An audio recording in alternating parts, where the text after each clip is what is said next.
Welcome back to the deep dive. Today we are opening a file that I think sits right at the intersection of necessary evil and a really fascinating medical mystery. It really does. We're looking at equine medicine today, Yeah. and specifically at that moment, the one where a vet is standing over a horse holding a syringe. And they're doing this mental calculus that it could literally be a life or death decision. It sounds dramatic, but for a performance horse vet, that's just a Tuesday. We're talking about managing arthritis, joint pain, and the absolute tightrope you have to walk to treat it. And the whole reason we're diving in today is a study that is, well, it's hot off the press. It's a 2025 paper from the Journal of the American Veterinary Medical Association. Out of the University of Kentucky. Okay. And it's tackling one of the biggest boogeymen in the horse world. Laminitis. Specifically the feared link between the steroids we inject into joints and the risk of triggering that just devastating hoof condition. Okay, so before we get into the new data, which is actually pretty surprising, let's set the scene. I think most horse owners listening will know this drill, right? The horse is stiff, maybe not performing its best. Vet comes out, does a flexion test, and says, let's inject the hocks. I mean, that's a mainstay of the industry. It is the bread and butter of equine sports medicine. Yeah. You have inflammation in a joint, it's causing pain, it's causing damage. So you go in with a needle, intra-articular, Right, into the joint space. and you inject a corticosteroid. It's a super potent anti-inflammatory, just, shuts that fire down. Yeah. The horse feels better, goes back to work. Here's the catch. And reading the background for this, it feels like there's been this sort of low-level anxiety humming around vet clinics for years. Oh, absolutely. The fear that fixing the hock might wreck the foot. That's the one. That is the dilemma. Because we've known for a long time that these are systemic drugs. You put them in the joint, but they don't just stay there. They leak out. They eventually get into the bloodstream. And once they're floating around the body, they can really mess with the horse's metabolism. And when you say mess with metabolism, the word that keeps coming up is insulin. That's the key. That's the key. The big fear is inducing something called hyperinsulinemia. Which is just high insulin levels in the blood. Exactly. The steroids can make the body's cells resistant to its own insulin. So the pancreas, it kind of panics, and it just pumps out more and more to compensate. And you get this huge spike. A massive spike. And we know, this is settled science, if you keep insulin levels high enough for long enough, it triggers laminitis. The laminae in the foot, sort of the Velcro holding everything together, they fail. Which is an absolute nightmare. You inject a horse to help it clear a jump, and a few days later it can barely stand. It happens. And because it happens, vets are incredibly cautious. But here's where the mystery part comes in. Not all of these steroids are created equal. Right. So the vet reaches into the truck, and they have a few choices. Usually three main ones for joints. You've got triamcinolone, betamethasone, and the one this study is all about, methylprednisolone acetate, or MPA. MPA, most people would know it by the brand name, Demometrol, right? The cloudy white one. That's the one, the old standby. Now, we already have a lot of data on triamcinolone, which is a very popular and potent steroid. And what does that data say? It says triamcinolone is a bit of a bad actor when it comes to insulin. It causes significant spikes. So if you've got a horse that's already metabolically risky, you just stay away from it. So what about MPA? What did we know about the old standby? And that's the thing. We didn't really know. Not for sure. We had, anecdotes. The study mentions a survey of equine vets from the AAEP. The American Association of Equine Practitioners. Right. And their survey showed that MPA is the most common drug vets use for low-motion joints, like the lower hocks. And interestingly, the vets felt it was safer. Felt is a dangerous word in medicine. It is. The survey showed that even though they preferred it, over half of them were still worried about the laminitis risk with it. They were basically operating on a clinical hunch. So this study out of Kentucky, they were really trying to put some hard numbers to that hunch. They wanted to see if the receipts matched the intuition. Okay, so let's get into how they did it, because it's a really clever setup. You can't just inject a bunch of client horses and, see what happens. You need a very controlled environment. So they took 6 horses, 3-year-old mixed breed geldings. And this is a really, really critical detail for anyone listening. What's that? These were metabolically normal horses. Meaning no Cushing's disease, not overweight, no equine metabolic syndrome. A clean slate. A completely clean slate. They screened them to make sure their insulin regulation was perfect from the get-go. They wanted to see what the drug does to a healthy system first. And they used what's called a crossover design. I see that term a lot in these kinds of studies. Why is that considered the gold standard? It's just a brilliant way to solve the problem of, well, individuality. If you just compare horse A to horse B, maybe horse B just naturally has a more sensitive pancreas. Okay. In a crossover, every single horse serves as its own control. So horse A gets the MPA, you do all the tests, you wait a while for it to clear the system. Right, a washout period. In this case, 6 weeks. And then that same horse, horse A, gets the placebo injection. Exactly. So you're not comparing horse A to horse B. You're comparing horse A on steroids to horse A on saline. It's a much cleaner comparison. Got it. And the dose they used, 80 milligrams total, is that a lot? It's actually on the low end, which is another smart part of the design. They put 20 milligrams into each of the 2 lower joints in both hocks. Okay.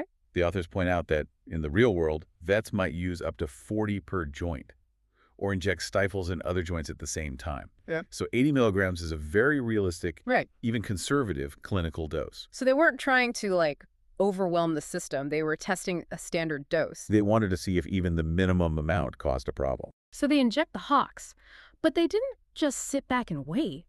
They actually stressed the system, right? This low-dose oral sugar test. It sounds a bit sticky. It is literally corn syrup, Caro syrup. Very high-tech. Hey, it works. It's a standardized challenge. You give them a specific amount of sugar, it hits the bloodstream, and you measure how the pancreas responds. It's like revving the engine to see if the needle jumps into the red. That's a perfect analogy. And they did this before the injections, and then again at day 2, day 7, and day 14 after the injections. So they're effectively asking the body, okay, you're on steroids now, here's a sugar bomb, how are you going to handle it? That is the exact question. If MPA causes insulin resistance like we see with triamcinolone, those horses should have failed that test spectacularly. Their insulin should have gone through the roof. Okay, so Yeah. drum roll, what happened? Well, the first thing they found was what we call the cortisol crash. And this is important because it proves the drug actually got into the system and was working. Okay, explain that. Why does cortisol crash? Your body has this feedback loop, the HPA axis. When you inject a synthetic steroid like MPA, the body's sensors detect it and say, whoa, plenty of cortisol here. We can take a break. So it stops making its own. Exactly. The horse's natural cortisol levels plummeted. They saw a significant drop between 4 and 12 hours after the injection. So step 1, we know the drug got out of the hock and into the blood. It was biologically active. It was definitely systemic, but, and here's the headline news, despite that, nothing happened to the insulin. Nothing. Statistically, nothing. There was no significant difference in their resting insulin or their glucose levels compared to when they got the saline placebo. What about during the stress tests when they hit them with the sugar? Even then, the horses on MPA handled that sugar bomb just as well as they did when they were on plain old salt water. That's huge. Because when you compare that to studies on the other steroids where the insulin numbers just go vertical, this sounds like MPA just flew right under the radar. It effectively ghosted the insulin system. The paper's conclusion is blunt. 80 milligrams of MPA failed to induce hyperinsulinemia. And, importantly, no horses got laminitis or had any other issues. So if I'm a vet who's been using MPA for years because I had a hunch it was safer, I'm feeling pretty good right now. You're feeling very vindicated, absolutely. This moves MBA from the gut feeling category to the evidence-based option category for metabolic safety. And there's always a but, isn't there? There is always a but. Why aren't we just using MPA for everything then? I mean, if it treats the joint and it spares the insulin system, why bother with the other drugs at all? And this is where we have to shift gears and think like pharmacologists. We have to ask why. Why did MPA behave this way when the others don't? Do we know why? We have a very strong theory, and authors go into it. It all comes down to solubility, how well it dissolves in water. Oh. MPA is not very water soluble, so when you inject that cloudy liquid into the joint, it doesn't just dissolve and rush into the bloodstream all at once. It sort of clumps up. It forms a depot. A depot? Like a little reservoir that sits there? Exactly. Think of it like a slow leak versus a fire hose. A drug like triamcinolone is highly soluble. That's the fire hose. It hits the system hard and fast. And MPA is the slow leak. It's a dripping faucet. It trickles out over weeks. And apparently that trickle is so low and slow that it doesn't cause the pancreas to panic. That sounds like a perfect design. Stays where you want it, doesn't cause problems elsewhere. It is a great feature for metabolic safety. But, and here's the balancing act from our title, it is a terrible feature for the health of the cartilage. Wait, what? I thought the whole point was to help the cartilage by reducing inflammation. We are treating the inflammation around the cartilage, but the drug itself, well, MPA is known to be chondrotoxic. Chondrotoxic, so Yeah. toxic to cartilage cells. Yes. Because it stays in that joint as a depot for so long, it's constantly bathing those cartilage cells in a high concentration of steroid. And older studies have shown that MPA causes more damage to the joint surface than the other faster-acting steroids do. That is just a cruel irony. The very thing that makes it safe for the foot makes it dangerous for the joint itself. It's the ultimate medical trade-off. You've got one drug that's maybe a little nicer to the cartilage surface but could cause a metabolic crisis. And then you have MPA, which avoids the metabolic crisis, but slowly eats away at the joint you're trying to save. So the vet is standing there literally having to choose, do I risk the hoof to save the joint or risk the joint to save the hoof? And the old saying is, no hoof, no horse. Always. You can manage arthritis. Laminitis is often, a death sentence. So in a high-risk horse, the vet often chooses the drug that's harder on the joint because the immediate catastrophic risk of laminitis is just too great. This study really puts a big, bold underline under that logic then. It says, yes, your choice to use MPA when you're scared of laminitis is the right one. But it doesn't make it a perfect drug. Far from it. And we have to add one more really, really big layer of caution here. We mentioned it before. The horses in this study. The young, healthy, metabolically perfect ones. Right. The metabolic superheroes. But who are the horses we're actually injecting in the real world? It's the chunky 18-year-old schoolmaster with a crusty neck. The high-risk crowd. Exactly. Yeah. And the authors are very clear about this. They explicitly warn that we cannot assume these safety results apply to insulin-dysregulated horses. So just because a healthy system can handle that slow trickle of MPA. Doesn't mean a sick or fragile system can.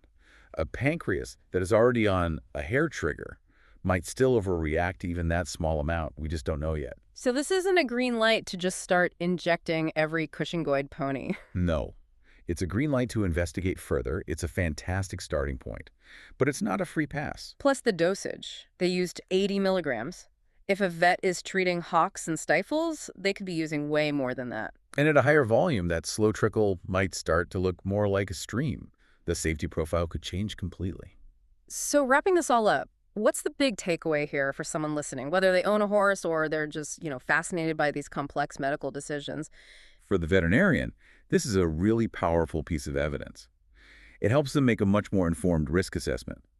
If you have a horse that's a bit risky metabolically, but is crippled by joint pain, you can look at this data and say with more confidence, okay, MPA is my safest bet to avoid an insulin crisis. It probably helps them sleep a little better at night. It does. It validates that protocol. But for the owner, I think the lesson is that there is just no free lunch in medicine. You're always borrowing from Peter to pay Paul. Always. You are trading a little bit of long-term cartilage health for immediate metabolic safety. The vet isn't just fixing a problem.